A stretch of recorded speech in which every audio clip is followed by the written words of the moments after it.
Welcome to the Niche Podcast, your weekly rundown of the biotech, clinical research, and life science industries. I'm your host, Dr. Noah Goodson. This week, PRA acquired by Icon, Johnson & Johnson's vaccine approved, Oncopeptides earns FDA approval, Roivant acquires Silicone Therapeutics, and Merck acquires Pandion.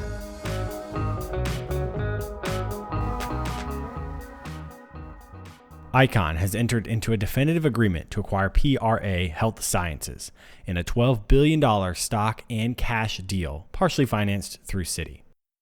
The merged companies will be consolidated in Q3 2021 and headquartered out of Dublin, Ireland. The combined clinical research organization, CRO, will be one of the largest in the world. According to their statement, this will put them as the number one or number two CRO in a variety of key categories. By my back of the napkin math, this turns two top 10 CROs into a top 5 CRO.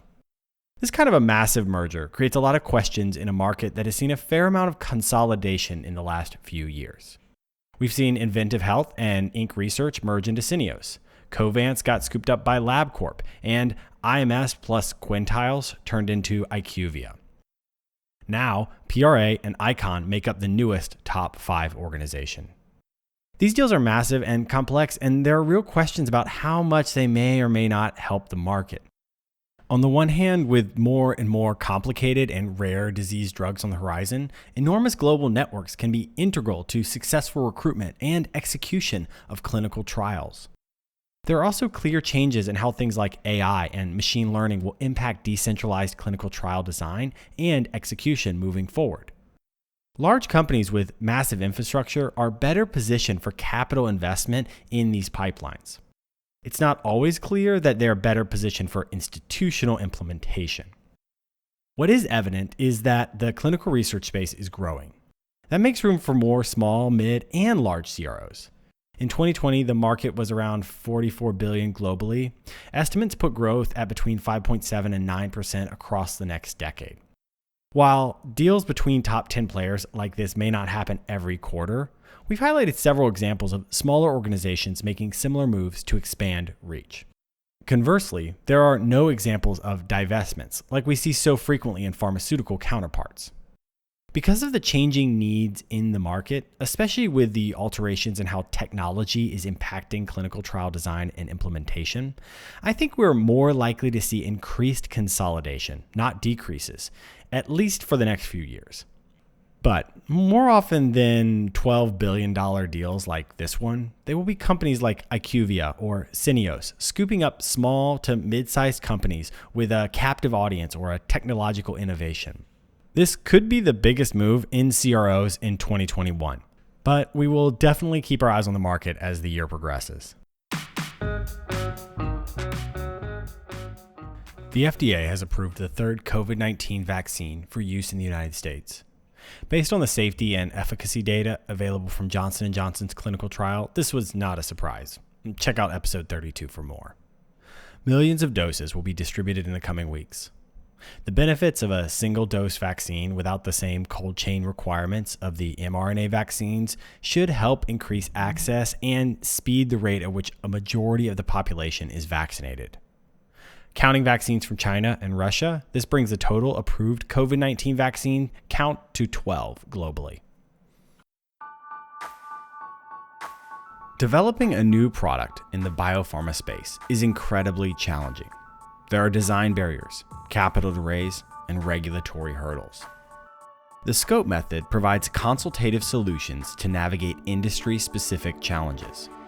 We've helped companies pivot into new therapeutic spaces, change trajectory through clinical insights, and empowered CEOs with tools to transform their data into stories that raise capital. The SCOPE method will help you develop data-driven, strategic processes. Find out more at thescopemethod.com. Oncopeptides, first-in-class anti-cancer peptide drug conjugate, has been approved by the FDA for the treatment of refractory multiple myeloma. The approval allows the therapy sold as Pepaxto to be given along with dexamethasone as a fifth-line treatment. While nothing like a blockbuster approval, the breakthrough gets a first-in-class treatment on the market and provide some novel hope for those facing persistent and likely deadly multiple myeloma. The treatment connects an active drug to a peptide that aids drug absorption into myeloma cells. Once absorbed, the cells hydrolyze the peptide bonds and the trapped drug is released to do significant damage that cascades to program cell death. Oncopeptides has a number of clinical trials ongoing for Pepaxto, so there is significant potential they will see further approvals through 2021 and 2022. Roivant is on a mission to change the way drugs are discovered and developed. Their most recent acquisition stays squarely in this milieu. They've acquired Silicone Therapeutics in a deal valued at $450 million. Silicone Therapeutics has built a computational physics platform to analyze and optimize small drug targets.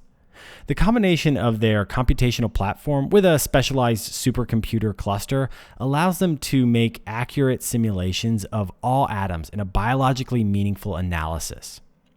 Basically, they can see how a specific small molecule might behave in a specific biological context.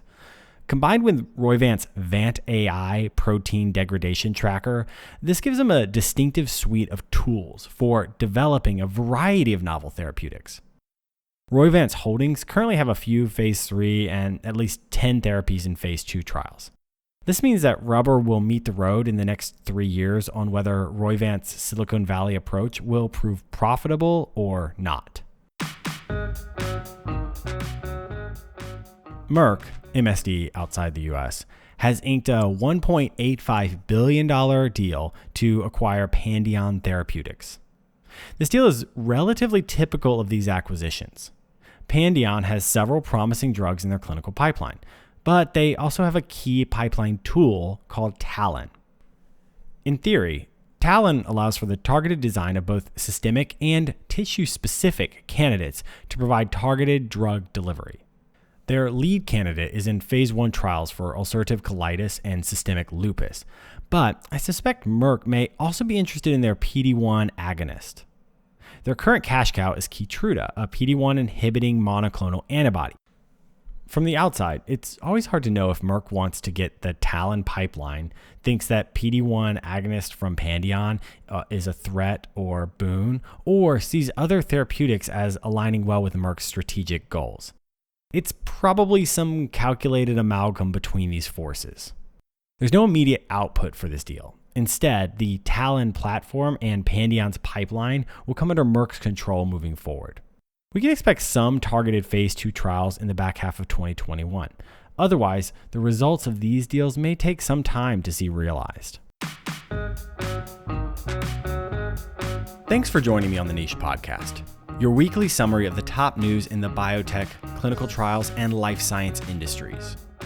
You can learn more at thenichepod.com or find us on your favorite podcast app. Like, comment, subscribe, and most of all, share with your friends. If you like what you hear, please rate and review. It really helps us.